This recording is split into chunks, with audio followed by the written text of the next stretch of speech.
Hello, my people. Hope you guys are good. Many people have been sending me messages that Ugandans are not getting visas for UAE. They have banned Ugandans and all that stuff. Like many news channels also have reported. But the reason I did not make a video on it was that I did not get any authentic information from the UAE government. Unless I get, I will share. So right now, what I would say is all these news are fake. Ugandan visas are not banned, especially talking about employment visas. Yes, visit visas, they have been having issues. That's for past 6 months, not now. So for the past 6 months, Ugandans are not getting visas for visit visas, for UAE. But the recent incident that has happened, which led to these news that the UAE government has banned Ugandan visas, it is not true.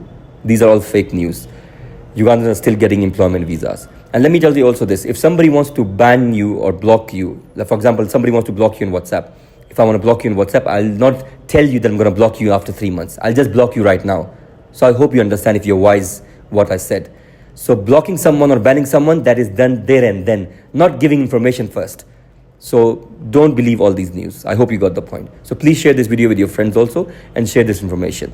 Once the news is authentic, Kareem gives out that information on my platform. So just come to me if you want to verify anything. Otherwise, there are no visa bans for employment visa bans for Ugandans at the moment. That's it. See you in the next video. Much love, peace, and God bless Africa.